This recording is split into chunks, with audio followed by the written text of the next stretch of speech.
Okay, Marilee, do you feel like that's a full room? Yeah, if people come in, I'll just admit them in. But we got quite a few back, so I think Okay, we're ready to go. so get started. Okay, hi everybody. Thanks for coming to this session. We are joined today by Tobin Shearer, who is the Director of African American Studies at the University of Montana and anti-racism educator. So he's coming to us from University of Montana and Wider Stand Consulting, and we are very thrilled to have him here. He's the author of a number of research works, most recently one called 2 Weeks Every Summer, Fresh Air Children and the Problem of Race in America. And that book should be arriving at the State Library pretty soon if you are interested in it. We became aware of his work through Niche Academy training. It was a webinar titled Dismantling Institutional Racism in Your Library, From Theory to Practice. And I'm gonna turn it over to Tobin. Thanks, Olivia. It's a delight to get to be with you all, even if virtually. One of the one of the corresponding realities that we have here in the midst of our COVID pandemic is that I get to spend a lot of time with groups across the country without having to leave my basement. So there's that. I am going to be presenting many of the same ideas as the presentation that Olivia referred to, but I'm trying to make it more specific to your reality, particularly in the dialogue that we'll have in the last 20 minutes or so. So I'm going to prompt you here at the beginning to do one favor for me.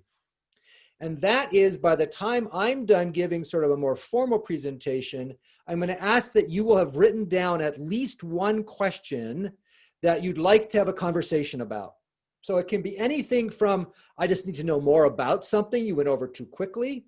It can be a question about, I don't quite buy that. Can you say more? Or just a question that you want to explore further. So any kind of question, I would like to ask all of you to have written down one question so that if no one begins to put them into the room, I can start calling on you with confidence. You'll have a question written down. Sorry, I can't quite put my educator hat aside when I'm doing a professional presentation like this. It's the same thing I ask my students to do. I hope that doesn't sound in any way problematic, but I think it'll make for a richer conversation if you can have a question ready to go by the time we're done. Because that's what I really enjoy, is getting a chance to talk and dialogue about the issues I'll be presenting. So I'm going to start with a story, if I may, and to help us move through that, I will be sharing a PowerPoint just to help us have some images as we move through this conversation. So here's a story. In the spring of 1960, 9 Black high school students in Danville, Virginia, demanded that they be allowed to use the public library there. That library, a segregated facility revered by the local white community, had hosted the final meeting of the Confederate government before the Civil War. So it actually was a seat of the Confederacy for a short period of time. In the face of intense white hostility to the students' demands for integrating this building that you see in front of you, the students held a sit-in in the library. In response, the city government closed down the public library and opened up a whites-only private library that in turn invited more protest. By the fall, the public library had reopened, but in a particular show of disdain and ongoing racism, the library's officials had removed all patron chairs from the facility. There was no place for anyone to sit.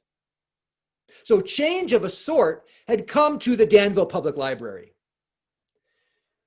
They had not yet responded to my messages to them, asking me, when I asked them to let me know when they did put the chairs back. Obviously they have. This is a picture from their website.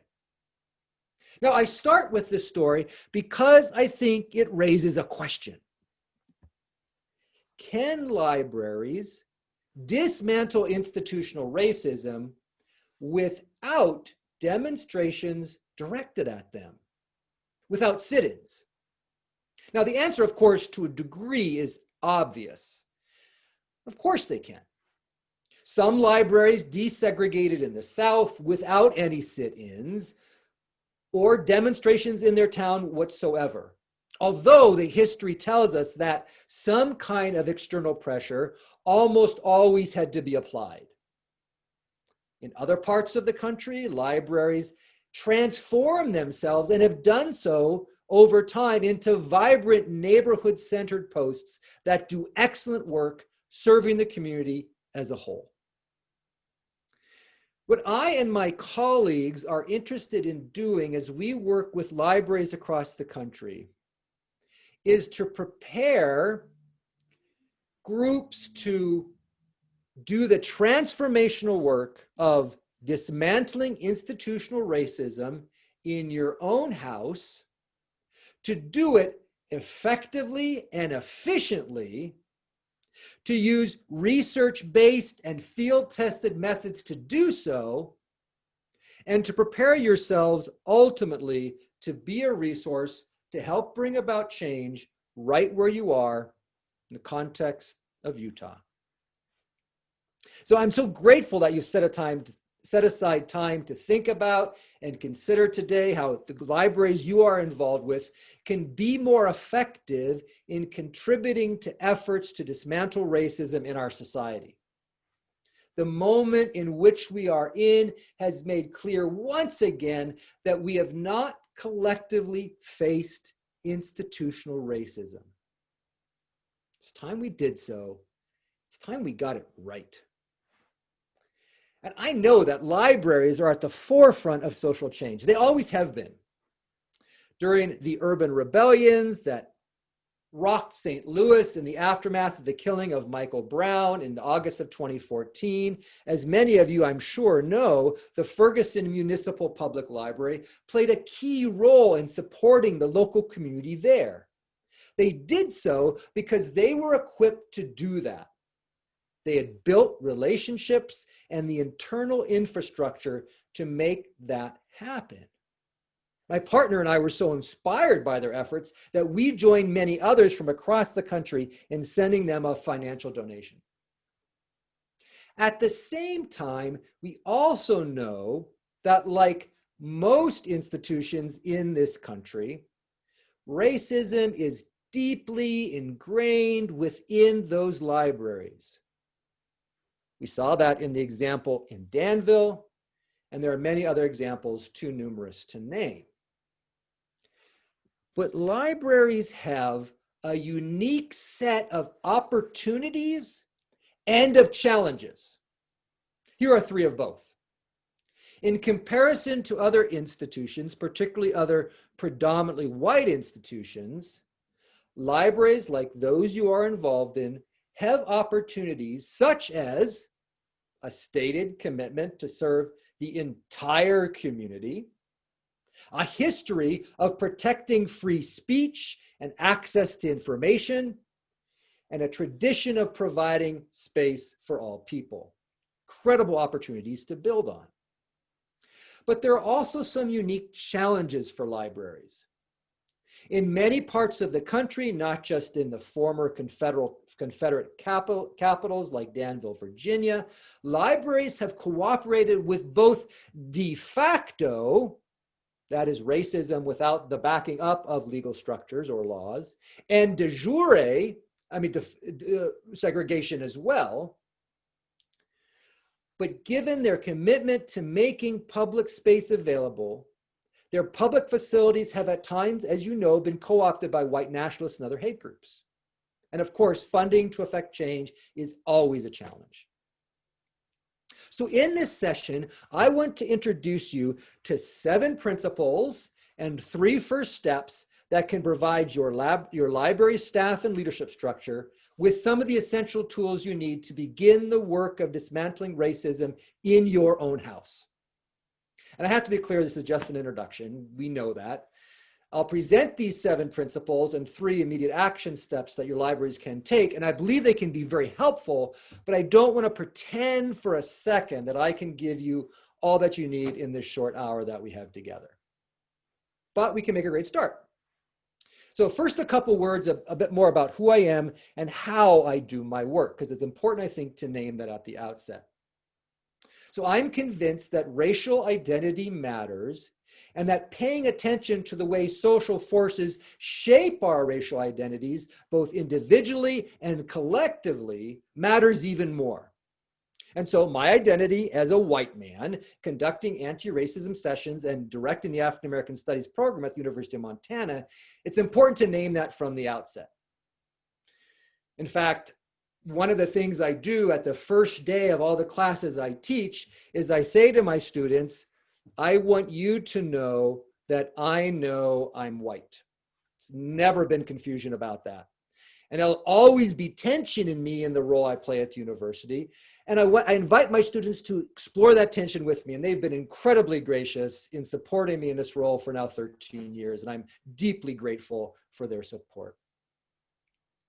As the racial events of 2020 unfolded, I was inundated with calls to provide anti-racism training resources and consulting as groups began to take seriously the work of dismantling racism in their institutions, just like you folks.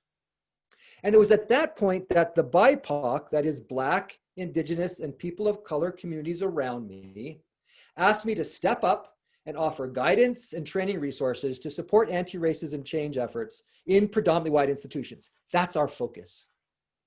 I was and continue to be honored and moved by their trust in that request. And what I present here today is a result of that request.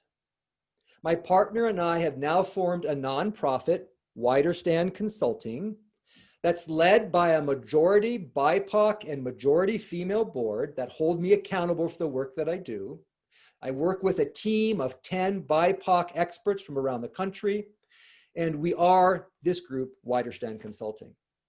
And I have to at least let you know, because I'm so excited about this, but just last week, we finalized the contract with the entire state of Maryland's public library system for our online anti-racism training materials. We'll be reaching over 3,000 people just in that state alone who work within that public library context. We've signed on a huge county from California, several counties from New York, and other places as well. It's particularly an amazing and humbling time to be doing this kind of work.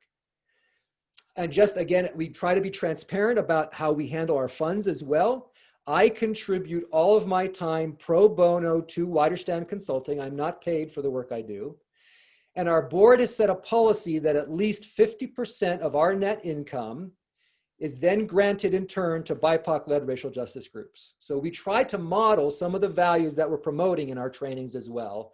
And we're on track we will have contributed at least $15,000 to groups by the end of the year. So that's just a bit of who we are and how we do our work.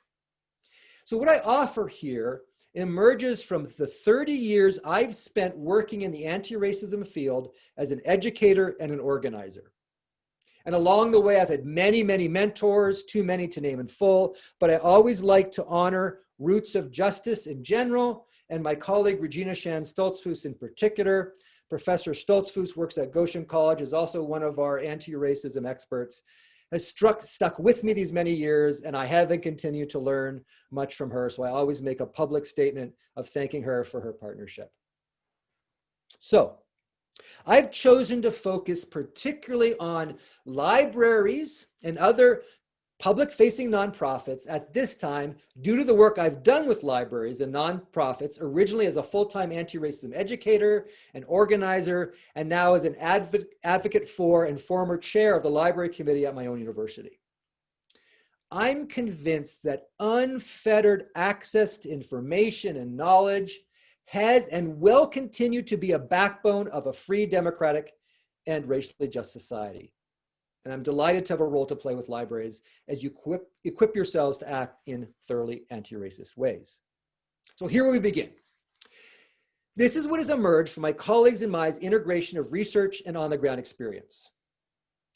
We are convinced we need a common vocabulary and framework to talk about race and racism. We need an orientation to the history of institutional racism in this country, and we need to do some work as individuals. Finally, we need a roadmap to guide our work in those institutions. How do we do that? First, let's talk briefly about the many manifestations that racism takes in society. My partner's a nurse, and she's helped me understand just how important it is to get the diagnosis right before we describe a therapy. We have to know what kind of racism we're confronting before we develop a strategy to deal with it. And racism looks quite different if it's being expressed in more public or private vein, or more individual or collective ones, as you can see on this chart. And it takes many, many forms. The strategy to confront an individual microaggression in private is very different than responding to ongoing collective acts of housing segregation. Different expressions of racism called for distinct responses to racism, and we've got tons of them that have developed over the years. The training resources that I'll be familiarizing with you today are focused specifically and intentionally on institutional transformation. Dismantling those parts of institutional life that are not as visible, hence more private, that's why it's in that bottom right quadrant, and yet are fully collective. Now, we focus on institutions in general and libraries in particular because we think by equipping them to dismantle racism in their own house, they can be incredibly effective partners in the broader work of dismantling racism in society. All these other actions are also important, but our work that I'm going to be discussing today is focused on institutional transformation. One of the most devastating effects of the resurgence of white nationalism in this country is that so much energy has gone into defeating its many overt expressions. And that work is essential. I have partners here in Montana, particularly the Montana Human Rights Network, that are incredibly important in doing that kind of work, pushing back against white nationalism. And yet the energy that goes into defeating white nationalists and other racist hate groups is energy not spent on dismantling the systemic racism that creates such deep-seated racial inequities in access to housing, education, transportation, jobs, and has been made so evident during the COVID-19 crisis, the inequities in the medical system itself. We're convinced it's time that we stopped just being reactive to white nationalists and started being proactive in dismantling institutional racism. Now, you may have noticed that I frequently employ the word dismantling racism. That's delivered on my part but it's not at all unique. Like many other anti-racism training groups in the country, my colleagues and I are convinced that racism was mantled over time. That is, it was deliberately put in place, and dismantling it will take equally deliberate action. The word dismantling reminds us of the twin concepts of the intentional creation and the intentional disruption of racism that this work requires. And so I offer 7 principles to begin that work. And I'll note here that I can provide a handout that includes these 7 principles and the first starting steps that follow. So you don't have to be concerned about taking detailed notes. If the organizers contact me, I can make that available to everyone who's in the room today. Here we go. 7 principles for starting to dismantle institutional racism in libraries. The first thing to note is that 3 paradigm shifts are needed in order to recognize that 1, racism is not a thing of the past. 2, that the purpose of racism is to maintain white power and privilege. And 3, the receipt of white power and privilege ends up shaping white people. I used to invest a whole lot of energy in convincing other white people like myself that racism wasn't a thing of the past. I mean, I spent a lot of time doing that. People saying that, no, we solved that problem with the civil rights movement. Why do you keep harping on this issue? I no longer expend as much energy in that project. People of color have been testifying to the ongoing reality of racism for many, many years. And the advent of social media and the widespread availability of cell phones and cameras has amplified that testimony.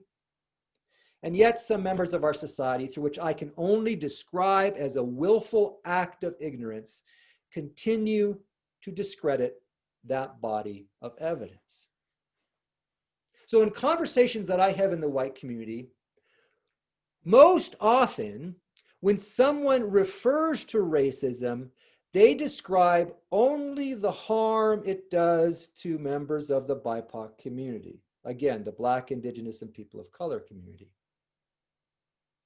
The paradigm shift to recognizing that racism has been designed to maintain power and privilege, that second paradigm shift, designed to maintain power and privilege for the white community, is often more challenging than that first paradigm shift, to recognize that racism isn't a thing of the past. But it is no less necessary because, as I said earlier, our diagnosis determines our therapy. And if we think that the only thing racism does is set out to harm people of color, which it does, we're not going to diminish that in any way, but we have to recognize that that's not the ultimate purpose of the way institutional racism operates. It operates to maintain white power and privilege. And we have to have that identity of the diagnosis to determine a therapy that's actually going to have a chance of doing something. The third paradigm shift is even more demanding. The idea that the receipt of white power and privilege shapes white people in ways that can distort our self-image and make it very difficult to enter into sustained collaborative relationships across racial lines leaves many folks in the white community even more threatened. So the question is, how can your library, your staff, your leadership structure not only work through the paradigm shifts yourselves, but how can your library be part of transforming society to make these transitions as well? When I and my colleagues are conducting an anti-racism audit with a library or other public-facing institution, we often begin with what we call an R1 test. R stands for the word racism. The number 1 refers, in this instance, to the first page of a given institution's identity documents, particularly those focused on issues of diversity, usually found on a website. If that institution actually uses the word racism within that first page of their identity documents, it's usually an indication that they have moved from the first paradigm shift to the second and are well involved in that conversation.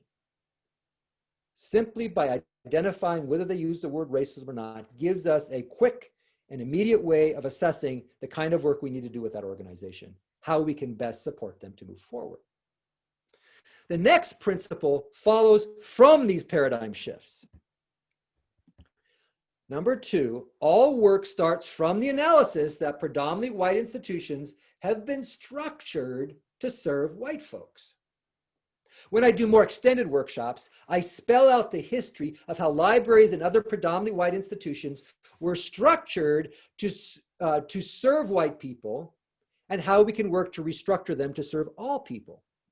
Suffice it to say, in the time we have available here, that for the first 71% of Europeans in North America, only white people were considered by both legal and constitutional mandate to be fully human. For the first 71% of the history of Europeans in North America, only white people were considered by legal and constitutional mandate to be fully human. Thus, there was no reason to create systems to serve anyone but white people. And we deal with that legacy yet today. We have to be aware about that and identify that in order to bring about effective change. Thirdly, the work of dismantling racism doesn't begin where you think it might. Now, I know that's a cryptic statement. I don't mean to obfuscate, but here's a visual that we use in our extended training to explore this idea.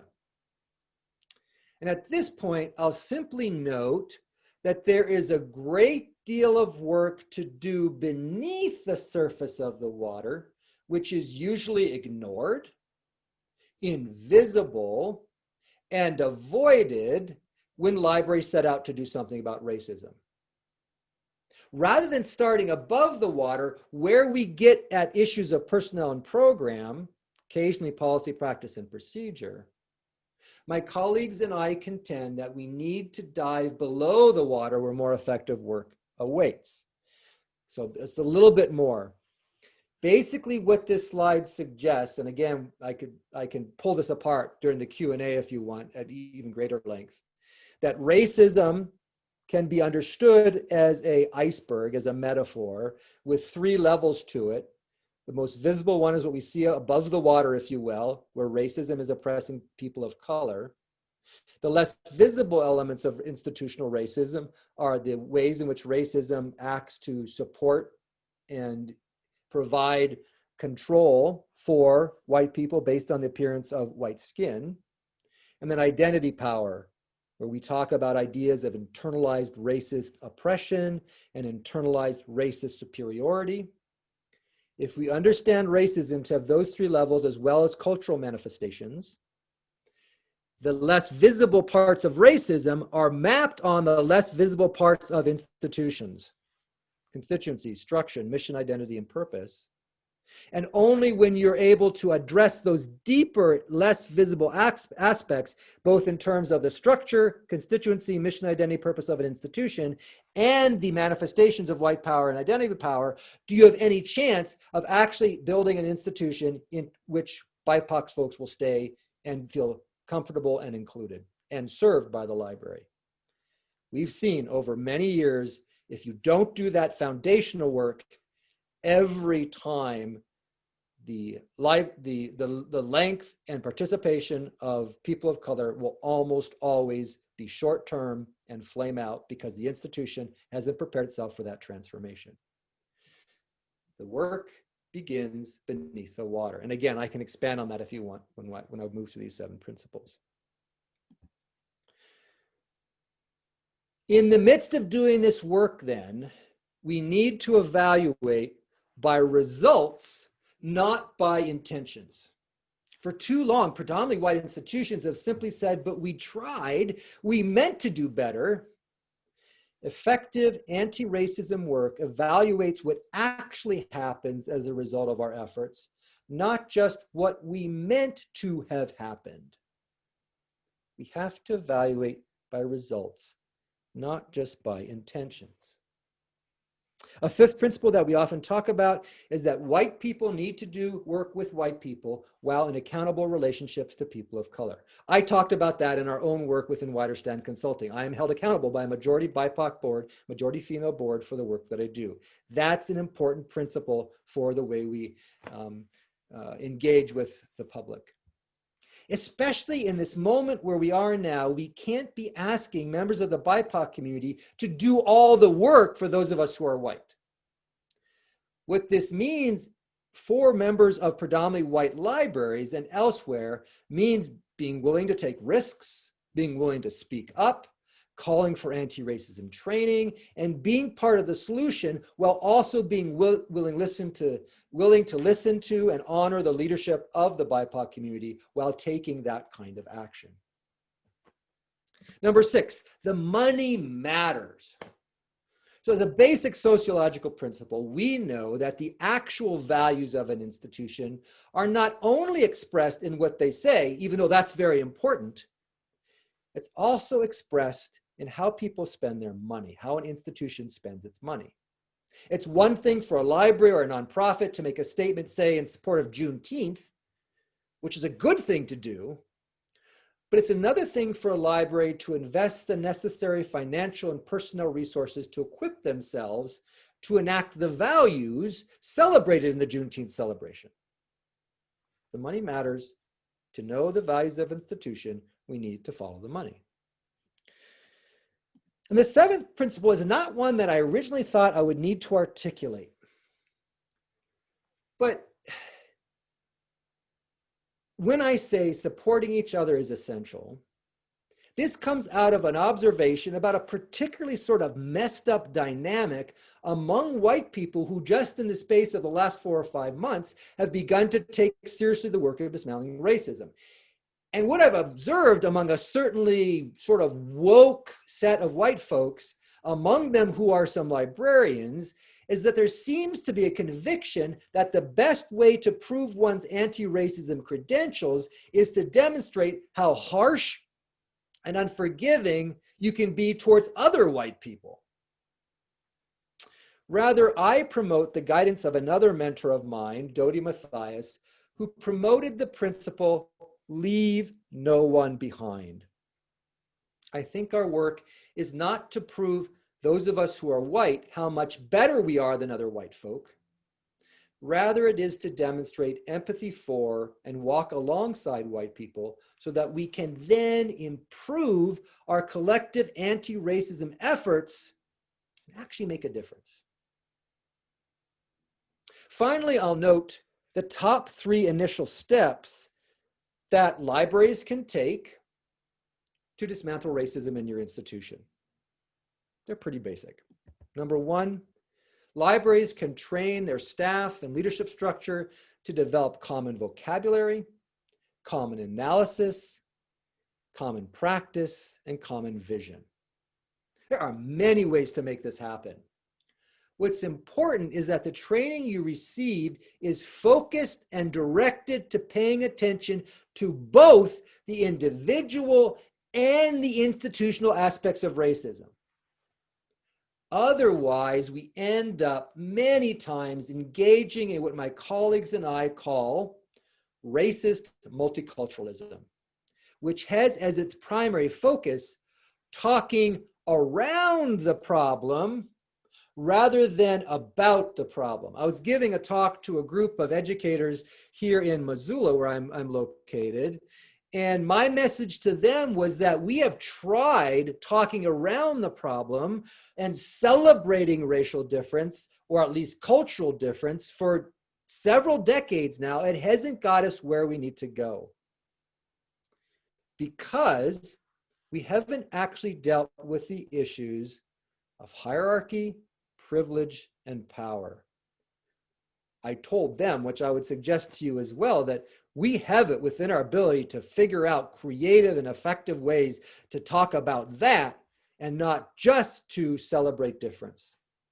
Celebrate is important, but it hasn't got us where we need to go. Number 2, do an anti-racism audit that involves patrons, professionals if possible, and members of the BIPOC community. Anti-racism audits are a tool to focus a library's attention, reflection, and action on the full breadth of institutional structures through both internal and external conversation. They can be done internally by a group working with a little bit of outside support. They can be led and facilitated by professionals coming from the outside. But the point is that you're doing a thorough review to figure out where you are in order to figure out where you need to go. The thing I tell to groups when I'm doing these kind of having these kind of conversations with them is that I'm really not at all interested in what you're going to do a month from now. I may be a little interested in what you're doing 6 months from now, but what I am most interested in is what you're doing 1 year from now, 5 years from now, and 10 years from now. The kind of work that I'm suggesting that these principles guide us toward are laying the foundation so that there's a chance of longevity and effectiveness over the long haul, because it's only through the persistence of working inside these institutions that we see effective change happening. And we've done this long enough now that we have a track record of working with groups for up to 30 years, and we've seen all kinds of things that have happened in the midst of that work. Institutions have used such anti-racism audits in order to change the nature of their relationships with their local community, to initiate new programming, to craft physical and virtual spaces that were welcoming to all, and even to rethink the library cataloging system itself. Just to give you an example of the kind of tool that we use when we're doing anti-racism audits with libraries and other groups, We've developed this tool to help predominantly white institutions understand the transformational path in 6 key areas that can move them from racist practice to anti-racist practice. And we've identified these key markers in the areas of identity and mission, that's the gray, organizational culture, that's the salmon, program initiatives, that's the green, staffing patterns, purple, accountability to BIPOC communities is the dark blue, and the lighter blue is structure and constituency. And we help organizations work through these kind of markers in order to identify where they are and where they yet need to go. One more to talk about, and that's simply to make public your commitment to anti-racism through your mission statement, signage, and web presence. Members of the BIPOC community tell me again and again that it does make a difference when a predominantly white institution makes clear their commitment to dismantling racism. I was consulting with leaders of a historic preservation community a few weeks ago who wanted to make a general statement about mistakes of the past vis-a-vis race relations. I told them that we need to be about the business of crafting a new anti-racist narrative that requires boldly and unflinchingly confronting the racism of the past. And so I pushed them to clearly label those mistakes of the past as racism, while also publicly claiming their commitment to an anti-racist future. Internal statements about racism do very little good if they remain internal. It's only by making our anti-racism commitments public that we can be held accountable for living up to those statements. So I don't know what would have happened at the Danville Public Library if they had been equipped back in the 1960s to start dismantling racism before they were pressured into desegregating their facility. I do know that it would have demanded much less of the Black community there. We can't tell what the future will look like regarding this country's participation in racism a year from now. But I do know that libraries have the opportunity to prepare themselves to contribute to the process of dismantling racism in their house, and through that process, affect change in the community and the country as a whole. So I'm greatly looking forward to dialoguing with you about this material that I just presented.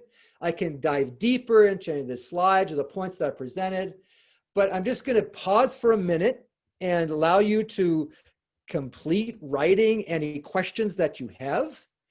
And then given the number of people who are participating, I'm going to suggest that the easiest way to have this kind of dialogue without sort of tripping it over or requiring everyone to put your video feeds on, to simply put a question that you've written down into the chat. And I'll try to get as many of them in our remaining time. But I'm just going to pause for a minute. One question that you have, question of clarification, something you want to know more about, something you don't agree with, all of those are great. Go ahead, take a second, write it down, and then start putting them in the chat, and we'll have a dialogue about them for our remaining time.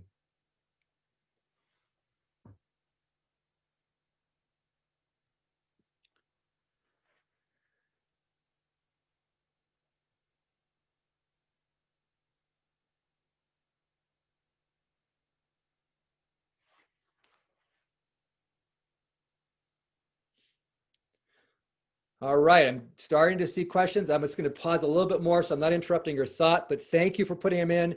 Keep putting them in a minute, in a couple seconds, I'll start picking them, responding to them, but as many of you as possible, please put your questions in. Like I said, this is my favorite part of these talks, is I get to at least have some sort of virtual exchange with you, and I really appreciate those who are throwing the questions in already. Okay, I'm gonna start, and I hope to see a lot more questions yet. Thank you for putting them in. Please continue putting them in. So first question here, Kim Fong asked, I talked about results versus intentions. How do you measure results? There's several key principles that are part of that evaluation process. I'll just talk about one of them here.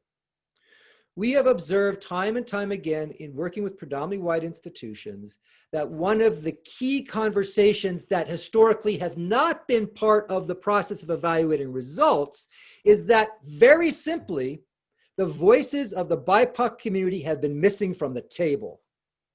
So one of the things we do, and you remember that chart where I put up the different stages and markers, is we work with groups to structure those communication channels, particularly if they're not available in any form internal to the organization, that they can be getting that kind of feedback to actually see what the effects of their actions are on the BIPOC community. That feedback cycle has been transformative, where public libraries and other library institutions simply didn't realize that it would be a good idea to ask what the local community wanted, or what members of the BIPOC community where they are located wanted to actually have happen. That's a key factor. And then we have, in our work, we have a set of other tools, but I think that's the place I would suggest we start. We need to have those voices at a table in an authentic way that structure and embody an accountability process for measuring those results. Lots more to talk about. Thanks for bringing that question forward. Yeah, Lori, incredibly practical question. I mentioned accountability to people of color. How does that work in communities that are 90% plus white? Yeah, that's a real factor, right? Because we can't create racial diversity, particularly given the history of the residential patterns in this country that have set up our communities to be so homogeneous in terms of race. Not accidental, whole history how that came about. There are a number of ways of working at this. One of the things that we have begun working with groups in those kind of homogeneous communities is developing sister relationships. We also have with other communities of color, either nearby or in other parts of the country, that can give them feedback. We also have begun promoting the idea that people will be paid a stipend from communities to respond to the realities of the communities in which you are engaged. But there's another component to this. That kind of accountability structure is really important and needs to be developed. But we also recognize that in those homogeneous communities, one of the most important things that libraries can do is not just craft spaces which are going to be welcoming for BIPOC folk, but that you are crafting spaces that are going to support white people to challenge the racism where they are. And in the process, the relationships with those BIPOC communities emerge. We've seen that happen time and time again.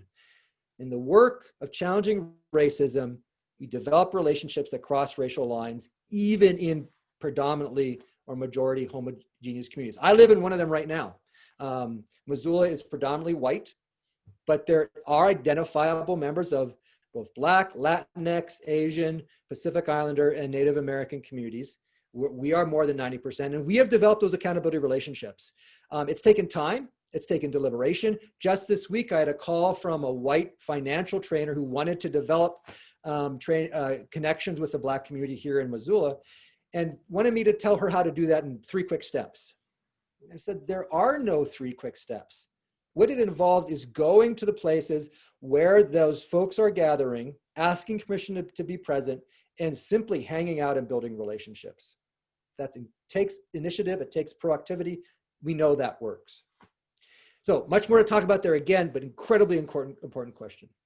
Chandra Johnson says, I would like to hear more about how to accomplish that first initial step we talked about. I think you're talking, are you talking about the training or the principle of the 3 paradigm shifts? Chandra, can you either speak up or let me know so I'm sure I'm responding? Okay, the training, yeah. So there are many ways to get that kind of training. I'm always hesitant to promote our resources. I'll name our resources and several others because I don't just want to be an advertisement for what we do. The thing that we have done in our Widerstein Consulting is we have made available a set of online training resources, tutorials.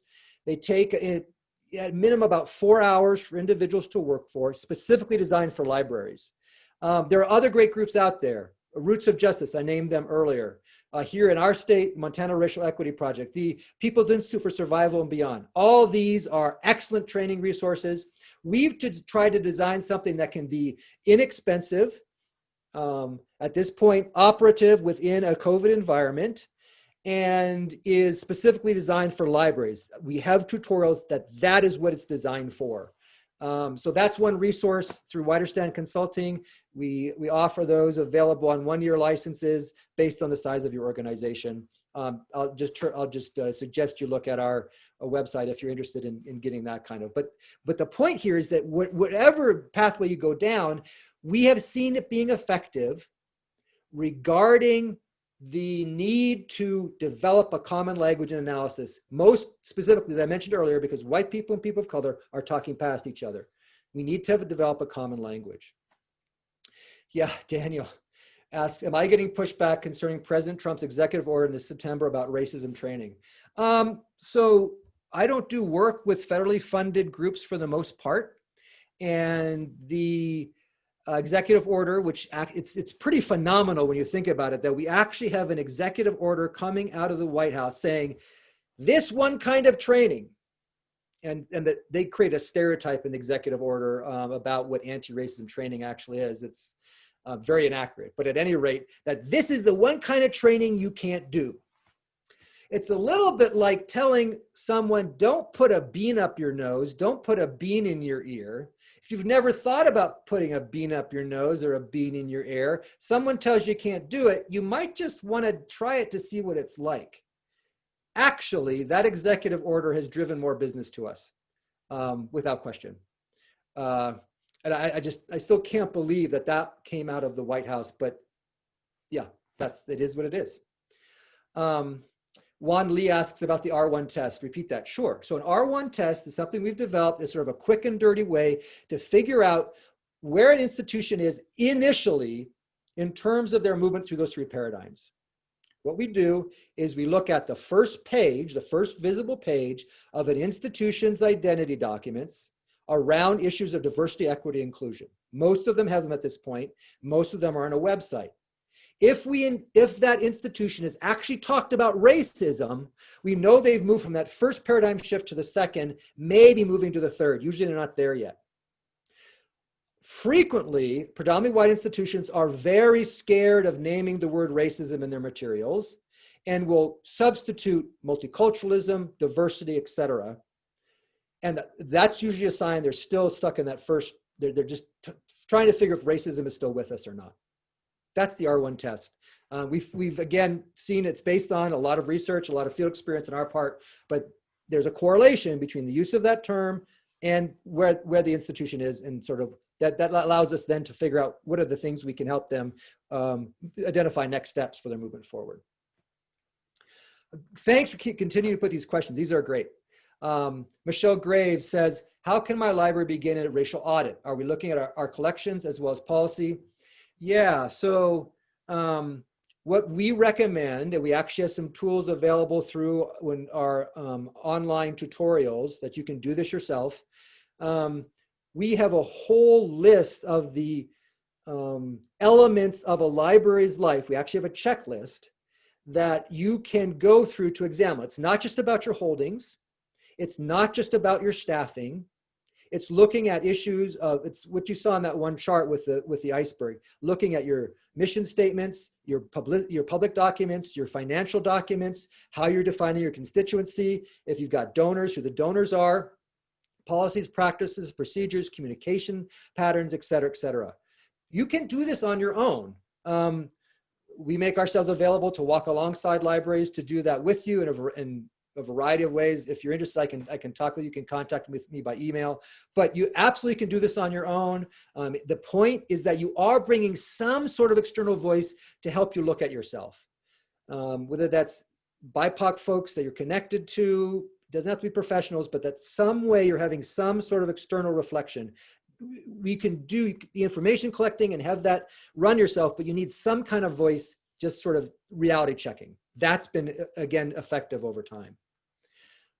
Olivia W. writes, if we are new to this kind of active change and building up our knowledge, what's an effective way to start recognizing what we don't yet know? Wow, that's a great question. How do we know what we don't know?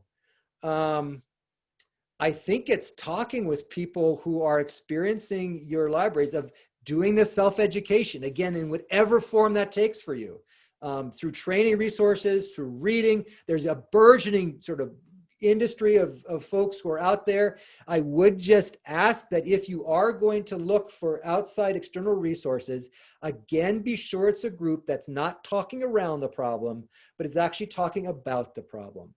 Because again, we've got a long history of people not actually talking about racism, talking about everything but it. And I haven't been as clear as I should have been about the intersectional connection. So intersectionality's idea comes from the womanist tradition in the African-American community that reminds us that it's very difficult to just say there's one form of oppression, one form of mediating power and privilege in our society. Our focus on racism and wider stand consulting and the work that I do isn't for a minute to suggest that racism is the only mean or form that privileging or oppression takes. We always want to break connections around gender. We want to make connections about heterosexism. We want to make connections about ableism, etc. But we're also aware at the exact same time, without getting into any sort of oppression Olympics, because we don't want to do that, we are aware that in predominantly white institutions, if a group sets out to be intersectional, we have noticed time and time again that racism is the first thing to fall off the table. We have to keep that in the mix in order to have that kind of conversation.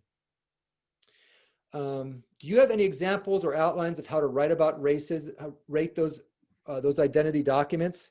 Yeah, we do. Again, in our training tutorials, there's a tutorial there that talks about moving from training to implementation. We've got some materials there. We also have a whole set of readings that get to that very question.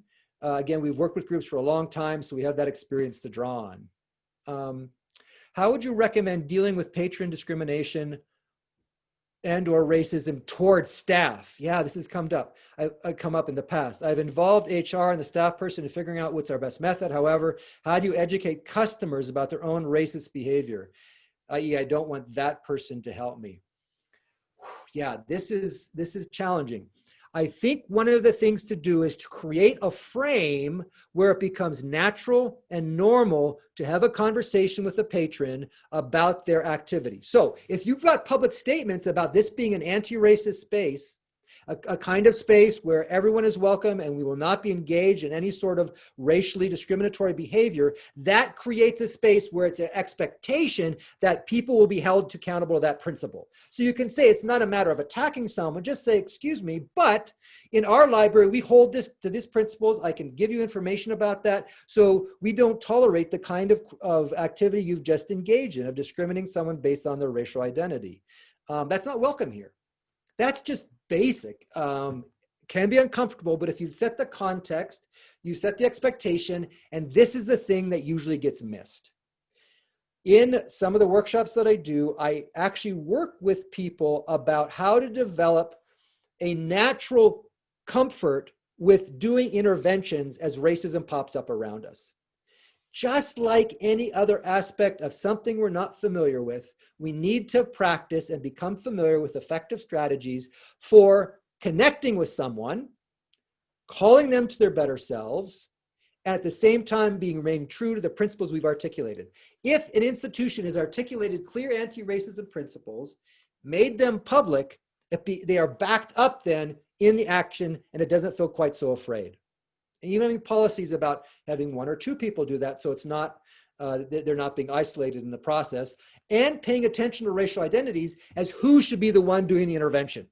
That's always important as well. All those kind of things can be developed, takes intentionality, takes thought ahead of time, and takes preparation. But we've seen examples of it being quite effective and quite possible. Chandra adds, how do you go about developing a common vocabulary when terms continually change or are not accepted by everyone? So when I say common analysis framework and vocabulary, it's in the context, of course, recognizing that specific racial terms have been quite fluid and changed over time. It's a matter of being conversant and staying and becoming a part of that. But my real interest is not so much pointing us to having the right words. It's pointing us to have an effective analysis so that when we are talking about racism, we're not, on the one hand, just talking about whether or not someone is engaging in or becoming a member of the KKK, or someone else talking about racism if it's just a matter of, say, how the healthcare institution has impacted their lives as a person of color. What I'm really interested in is bringing those sets of ideas together so that racism is being evaluated and analyzed as having both individual and institutional manifestations. That's the key to having that common framework and analysis. And in the training resources we offer obviously much more nuance and complexity to that. But it's not for us just a matter of teaching the right terms. It's getting an analysis that's effective. That's what we're really interested in. And that's what we've seen been an engine of change in predominantly white institutions over time. Well, that is a wonderful set of questions. Thank you so much. I want to be sure that I haven't missed any. I think I got all of them that had came up. I'm open. We've got a couple more minutes or two. Marilee or Olivia, is there anything else that you want to say here at the end? If there are no more questions, we can be done. I'll turn that back to you to make a decision about if there's any sort of closing comments you want to make. I've been absolutely delighted to have this exchange with you. Thank you again for inviting me to be part of your space. And I wish you the absolute best as you pursue these really important issues wherever you're working in whatever context.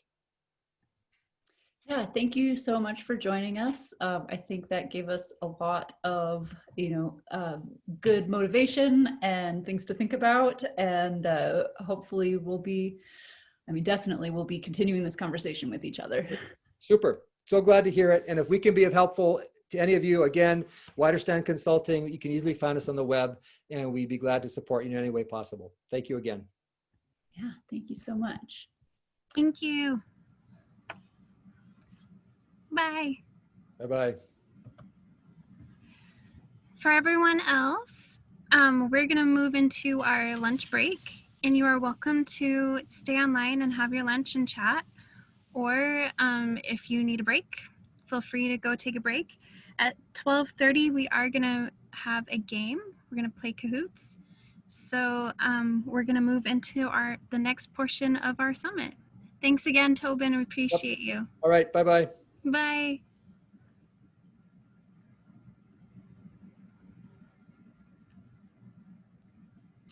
Marilee, do we stay in this room or do we go to another one? We stay in this room. I know. Sorry, everyone. And I'm sorry it was rushed this morning. But yeah, so we're staying in this room. The Zoom room is open for lunch. Feel free to chat. You can enter the chat. You can turn on your mic. You can turn on your video.